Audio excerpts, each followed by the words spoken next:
It's time for another visit with Jack Spillane, columnist for New Bedford Light. Jack stops by every few weeks to review some of the major news stories in New Bedford and surrounding communities. Welcome back, Jack. Good to be here, Jim. New Bedford Light doesn't always cover breaking news, but it did so this week. And covering that horrific fire on Acushnet Avenue that claimed 2 lives now. In New Bedford, we've seen the types of tenement fires before, including one just last year. It's a sad story. Yes, and the one last year I went up there, it's just 2 houses down from 2 buildings down from the one this year. Mm-hmm. Also a rooming house, and also 2 people died in that one. I originally thought it was 1, but I think it later had a second person that died. You just have to wonder about these rooming house fires on Acushnet Avenue. Well, you wonder who's, is the owner absentee? Is there any safety checks done in the building? Were there working smoke alarms? I mean, I don't know. I don't know the answers to these questions. So we're doing an investigation of that now. My understanding so far is that the building was recently sold, and I'm not exactly sure whether it was an internal sale or a for sale, like buildings for sale type thing. But I think there'll be a story there. We'll have to find out what the state of the building was, and whether they were up to code on all their inspections. I don't know that they weren't, but when the cause of the fire is still not to be determined.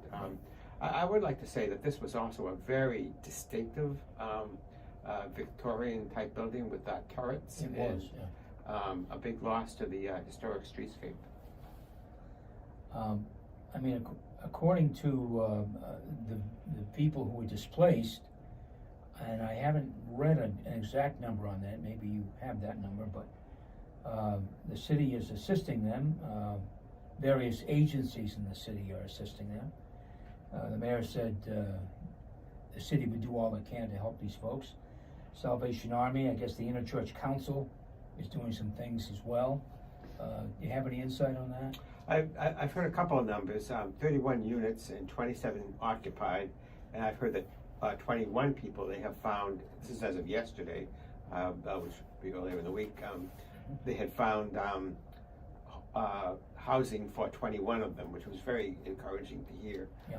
Because people who are living in rooms can sometimes be hard to house.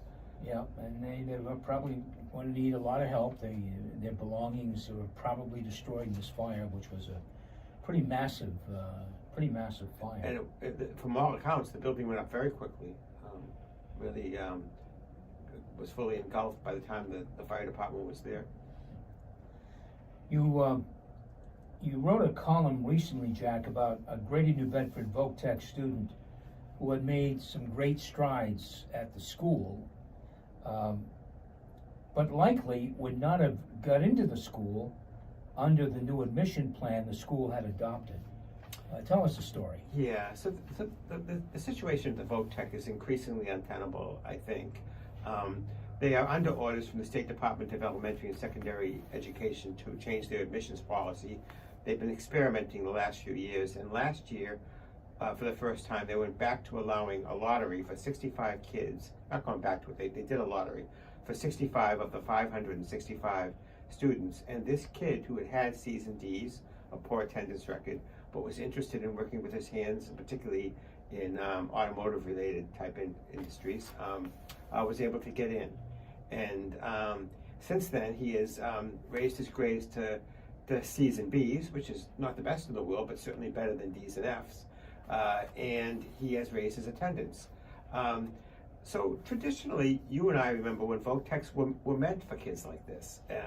Now, at the school committee in December, where they changed their policy for next year, where you have to have at least a 70% average, which is a C, to be considered, and they're going to have a bigger lottery. The lottery will be fully half the student body, but the D and F kids will not be getting in. This kid also has some discipline issues. 13-year-old, 14-year-old discipline issues. I just have to question Are you going to make a decision for life at that stage, depending on what the discipline is? So we had one school committee member at this meeting where they voted on it, and she said, I forget her name, but she said, we've gotten to a point where no one is quite good enough for the Voc-Tech. You have to be an A and B student, and you have to have sterling attendance and, not have gotten into any trouble. That's leaving a lot of kids out. There are 400 kids who don't get in, who apply. These are just ones that apply and don't get in every year. That's a lot of kids who could benefit from a vocational technical education. Now, I know that Voc-Tech is not what it used to be. It's much more technical, much more specialized than it used to be. But I think most of us, one way or another, are capable of doing modern technology. We all use computers.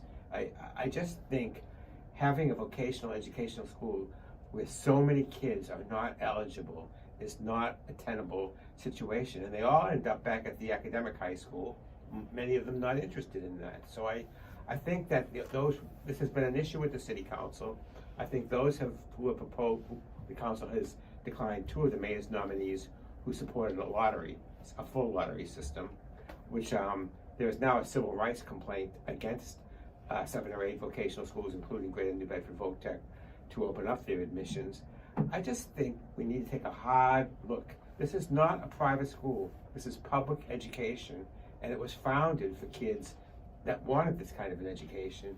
I know it's a little more advanced than it used to be, but I still think we need to admit more kids. And they are moving in that direction, but they're not moving quickly enough.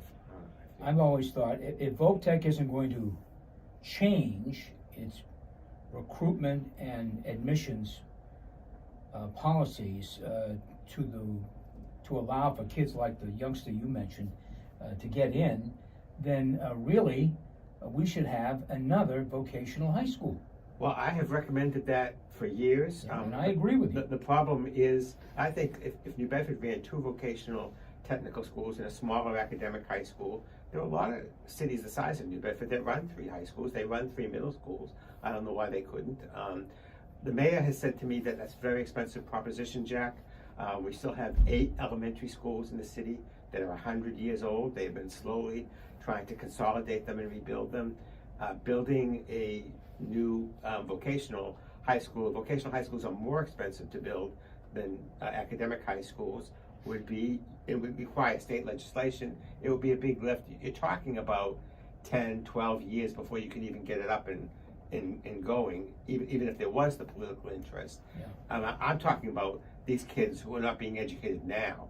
I want to do something about it. I understand that, when MCAS came in, Voc-Tech had a motivation to go to this system, and I understand the argument for earning your way in, but you just can't leave these kids to really have very little prospects if they're interested when we have the opportunity to educate them. And I just think we need to come up with a better system now, not 10 years from now. Maybe put the plans in to build that second school, but in the meantime, they need a better system. How far along is the vocational academies that have been talked about at New Bedford High School? Well, that's one of the other problems, is you can run vocational academies, but you cannot run the very programs that the kids are most interested in. Voc-Tech has a monopoly on them by state legislation. So if you want to run automotive or electrician, plumbing, things like that, you can't do it. They have had some success doing some high-tech programs, some computer-related programs, and some others probably too. And they are slowly bringing them in. They are popular. And they also have an evening program where I think, I don't know the exact number, I'm thinking 35 kids are going up to the Voc-Tech and taking the courses there at night after going to school all day in high school. That's a lot to ask a kid. I don't know what it does to your ability to play sports or work part-time, but there's that program too. But when you have 400 plus kids not getting in every year, I think it's a problem. Well, that is an interesting problem, and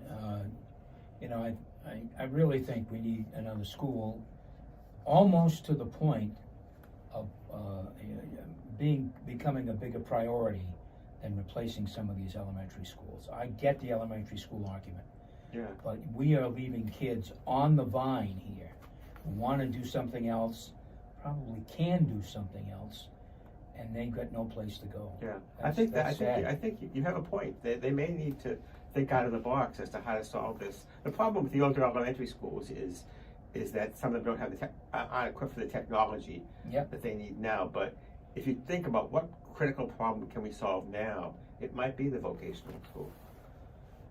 You're listening to Town Square Sunday. I'm Jim Phillips. My guest is Jack Spillane, columnist for New Bedford Light.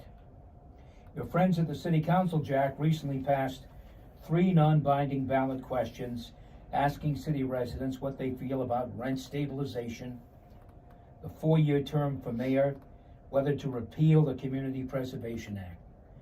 I understand that Mayor Mitchell vetoed all of these, all 3, and now the council's going to take that up, whether to override the veto or not. You really don't think much of these questions, do you? No, I don't think I'm alone. Right. I have a column that came out Friday. As we record this, it hasn't come out yet, but I'll talk a little bit about it. And I'm going to suggest that, first of all, I don't think that the 4-year mayoral term and the Community Preservation Act questions are really substantive. The city has just voted on these, both of them, within the last 10 years, both passed by a significant margin. They were, as my understanding is, the way that they developed was, Councilor Burgo was thinking of putting this rent stabilization question on the ballot. That has it's a very vague question, just you want rent stabilization, which is a kind of like rent control in general, but not a specific program. There is some rationale for putting a question like that. We are in a housing crisis. The other questions have already been put, but after Burgo put these questions on, all of a sudden we have these 4-year mayoral and CPA questions. The CPA is a popular program that has brought $7.2 million into the city over the last 10 years for things like rebuilding playgrounds, refurbishing historic buildings, building new affordable housing. A lot of money went this year to a new senior housing complex that's going to be built at Temple Landing. So I just don't see the rationale for that. I think it's politicization of the process. The council did not do any committee hearings to find out what the public... Really no input. Yeah, nobody collected signatures like they did the first time the 4-year mayoral term got on the ballot. You know, it really just is a pet peeve, in my opinion, of Councilor Morad. In fact, on the CPA, she was the only one who said she had received calls. Other people who did not receive calls complaining about it, nevertheless voted to put it on the ballot.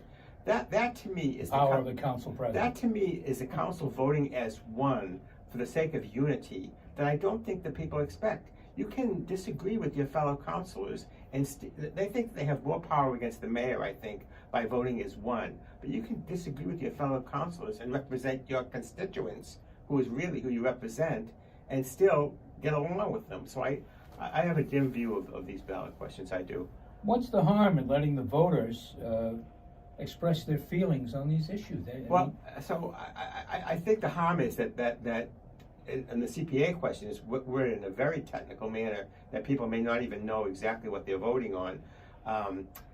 I think the harm is that they could pass, and then a popular program with a small turnout passes. The other thing is, if the council is really going to be this blasé about putting things in the ballot that have had no process, let's put term limits for the council on.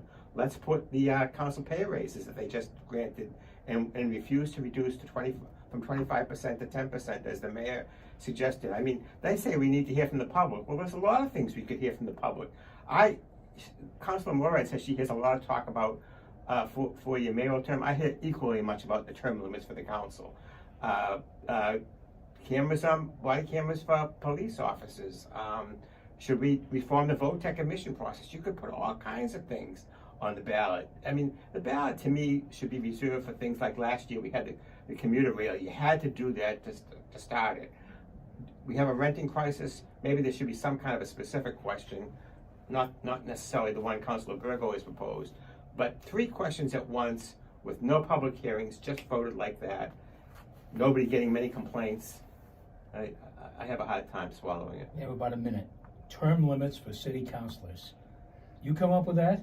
I didn't come up with that. I hear it. I hear it from time to time on this station. People calling in, suggesting it. We have Councilor Brian Gomes, who has 33 years in the council. Councilor Moret is in her 18th year, I believe. Councilor Carney in her 12th year. I think people appreciate their services. They're all good people. They've worked hard. But I think, they've given their ideas. They've contributed. Maybe they can contribute some other way in the future. Jack Spillane always brings his A game here on Town Square Sunday. Columnist for New Bedford Light. Jack, thanks for coming in. Always good to talk with you. Thanks for having me, Jim.